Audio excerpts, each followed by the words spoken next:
So, Grand Havoc here, Perryville, October the 8th, 1862, Revolution Games, part of the Blind Swords series. Here's the series rules here. Blind Swords, Revolution Games, all good.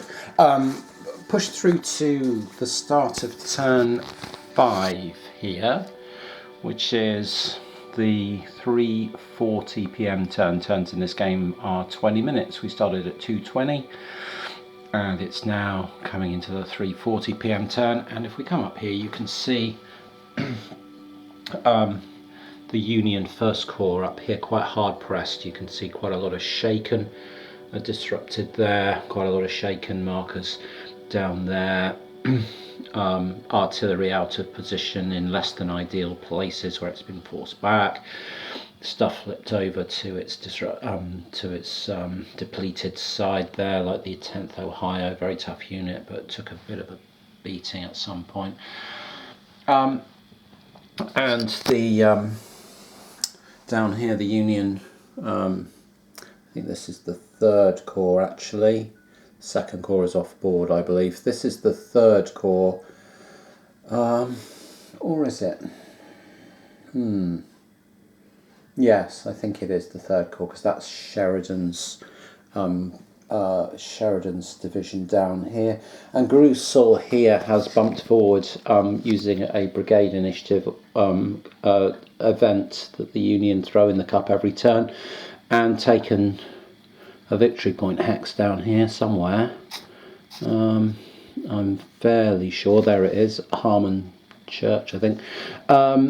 And so are currently out scoring the Confederates 2-1. So although the Union First Corps is hard pressed up here and is being driven back, the point score is currently 6 VPs to the Union and 2 to the Confederates. So the rebels have got a lot to do to take Starkweather Hill, which has got Starkweather's artillery on it, 10 points of artillery on this hill, to start evening that score up, and then try and push through to Dixierville Crossroads and that spot up there if they can, to get some more victory points before the Union wake up. So I've played enough of this now to have a decent feel of it, 4 turns, and really enjoying the play so far. It is I would say it's clear that it's a pure tactical game, and the reason I say that is, well, you can see the Union are outscoring the Confederates here, and the Confederates, so the onus really is on the Confederates to attack, but attacking into 3rd Corps simply minimises their advantages, which are outnumbering 1st Corps and the fact that 2nd and 3rd Corps are not active. You just activate corps because you give the Buell roll bonuses by attacking stuff that isn't active and is on hold. So you just bring Buell into the game and allow the Union to mobilise its army, and then you lose. So that seems suicidal when you're outnumbered 3-1. Not to keep the odds at around 1-1 for as long as possible. So you can't do anything about this really. All you can do is hope to smash through 1st Corps as quickly and efficiently as possible. If you can't even achieve that, well, what hope have you got when 2nd and 3rd Corps mobilise? So all you can do is try and rout 1st Corps as best you can. If you can make that happen, great, you've got a chance of winning. If you can't, you're sunk. And that's really your only plan. At which point, the only sort of Union plan, strategically, is to defend as resolutely as you can with 1st Corps and hope that Buell wakes up and gives you some more troops, at which point you've got some counter-attacking chances with 2nd and 3rd Corps, which will be based largely on the situation at the time. So a very reactive counter-attacking opportunities based on what the Confederates have committed and what they've got left. So what I'm saying here is that strategically the decisions are made for you in the victory point setup, in the turn setup, in the Buell track setup, baked into the design of the game, the Buell alert track, and the victory point locations, and what's on hold and what isn't, and how it gets out of on hold and so on. That's determining the strategy. You've got very little control over it. What you're doing is trying to maximise the benefits that you get from the chaos that is the chip pull cup. And this chip pull cup is chaotic, and it does throw all your plans into disarray, and it does leave you cursing it, and it does leave troops that you were hoping to use sat around not doing anything, or moving forward and getting shot to pieces when your chit comes out before theirs and you advance, and then their chit comes out and they shoot you to pieces, instead of their chit coming out first and they don't really get to do anything, and then you move forward and you move up in safety. Or whether you make these die rolls to actually activate effectively. Buckner only made 2 of his, and Cleburne and Wood didn't really get to do much, and Johnson was pranked by a Union event chit which gave him manoeuvre orders instead of attack orders, and he spent his time milling around in front of a hill instead of attacking the Union position. Liddell was the only one who actually got an activation, and you can see he's only just started moving. So the combination of the order in which the chits come out and the rolls that you make are very random, but you're doing your best that you can. So there is a huge chaos in this, which is fun. It's lovely. It produces an effect, much like, I remember, a very different system, but Musket and Pike produces that kind of chaos where you've always got the wrong orders for the situation you're in, and those rare occasions where you've got the right orders, you really do have to hammer home some sort of advantage. So it's a bit like that here. It's hard enough getting, hoping that the chits fall your way, and then you make the rolls, and then actual fire combat on this quite swingy combat results table, and the cohesion tests fall your way as well. There's a lot of madness in here, but it does produce a very fun sort of battlefield, or fun battlefield, those words should never go together. A very engaging sort of set of narratives that can fall out. So for example, like I say, Johnson here was hoping to press an attack up through these wheat fields into Little and Harris, but ended up milling around in front of the hill because he couldn't understand his orders. Rousseau managed to push Starkweather forward into this walled field here, and then Rousseau died. He got shot actually and was a casualty, so that's a big loss for the Union.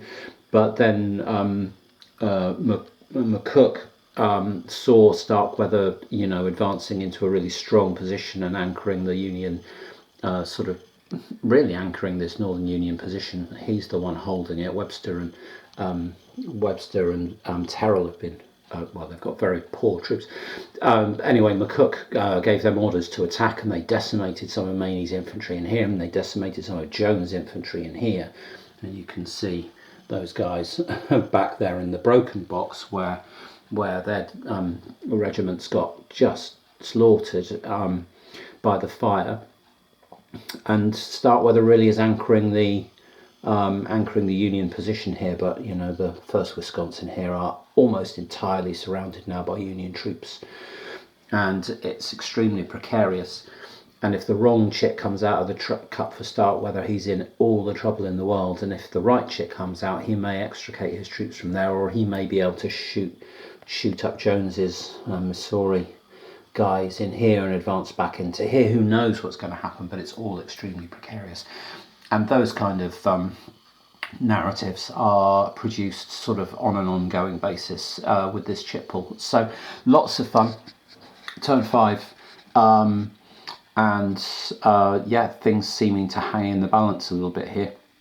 I'm not super concerned about sort of overall game balance. I always feel where I often feel that the attack has a tougher time. Maybe that's just because I lean towards caution when I'm attacking, and a lot of games don't want you to do that. Let's see. I'm not too concerned about it anyway. But the overall ebb and flow of the game in the chip pool is really engaging and fun. So I've got to build the. I usually roll around. I've randomised these, and then I usually roll to see which 3 are going in for each side. I'm going to do that and push on.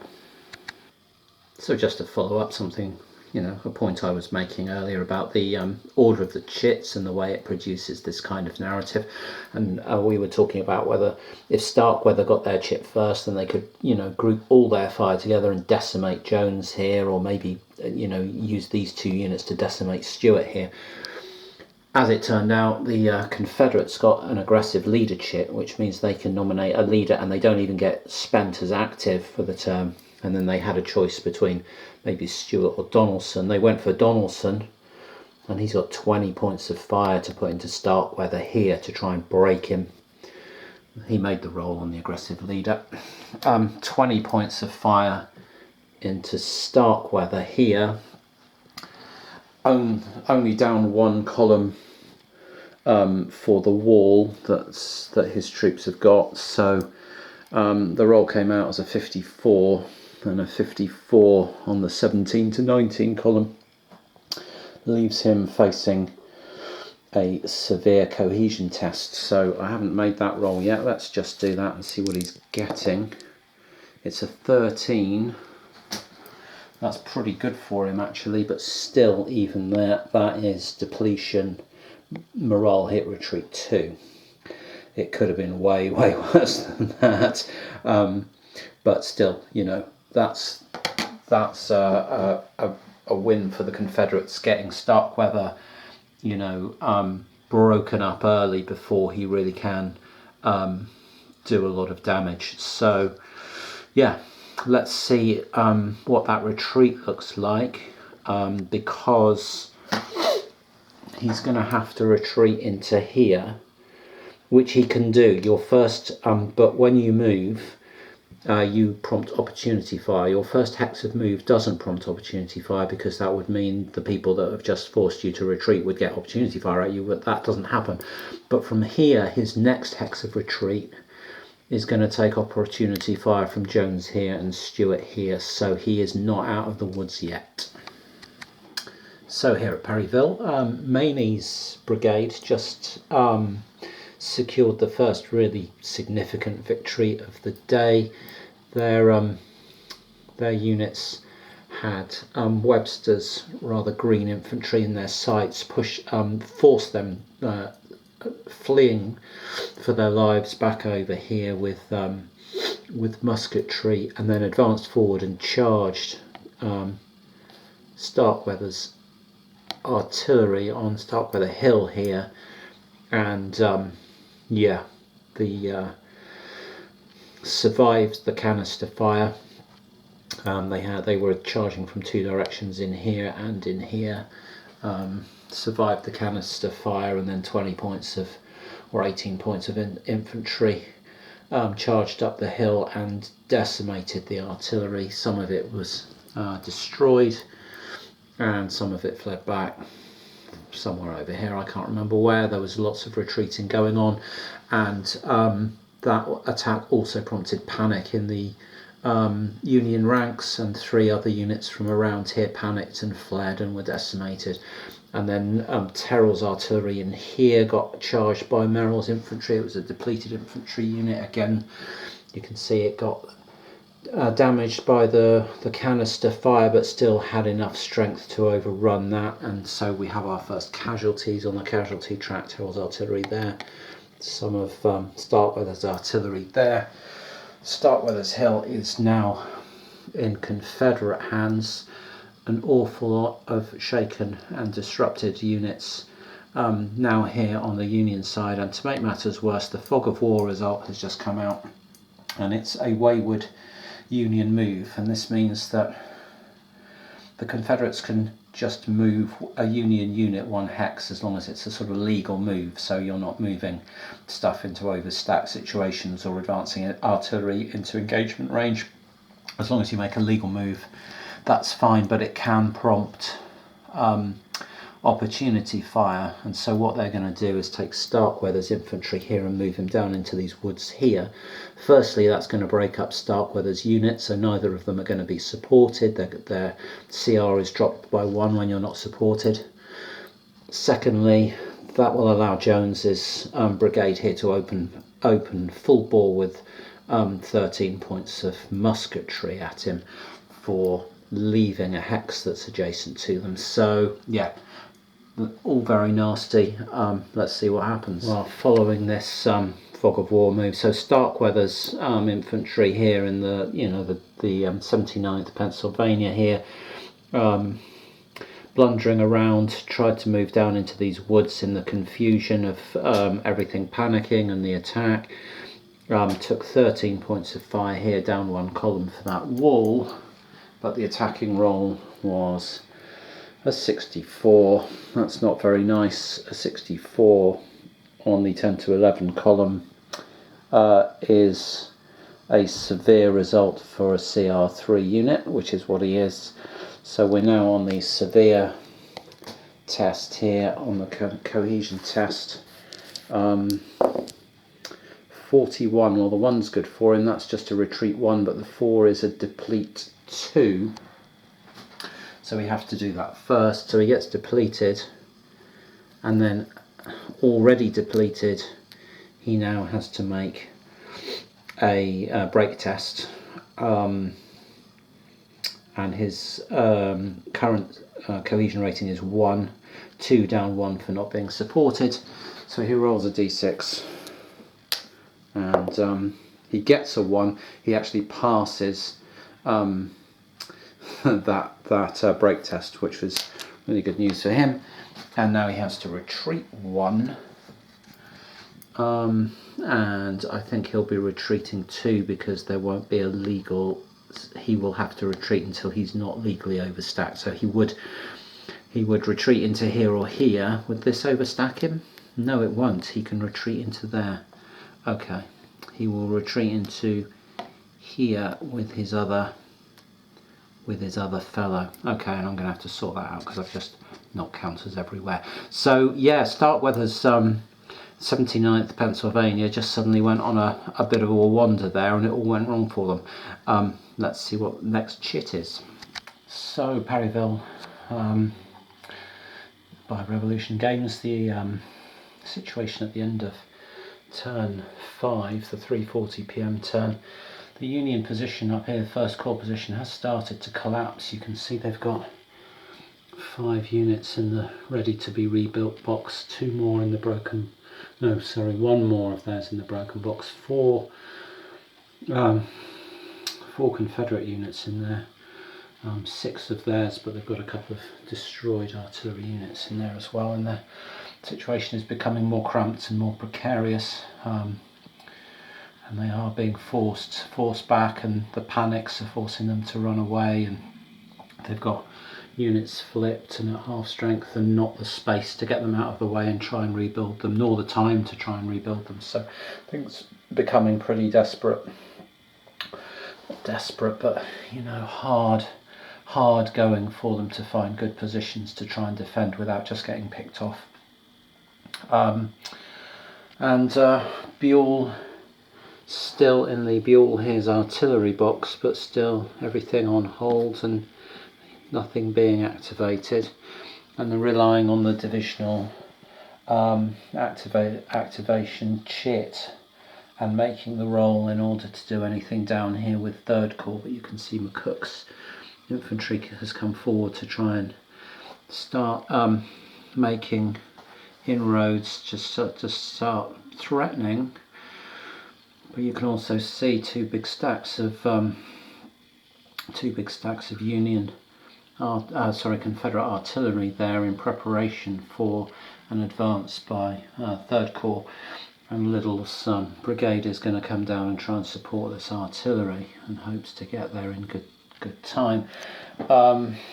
the Union did also throw a cheeky, I think it's a chit that they've got called sort of hidden enemy, and they can move a unit into somewhere in cover and then have a really hard shot against the Confederates. Well, they moved this 21st Missouri, Missouri. That wouldn't really make sense for Michigan, I suspect. 21st Michigan, down here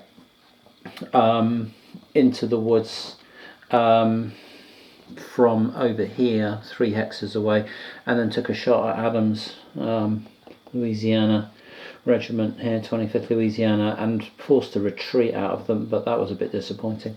They were hoping to sort of engage them and lure them into an engagement, because that would give them bonuses on the Buell dice roll, but the Confederates didn't want any part of that.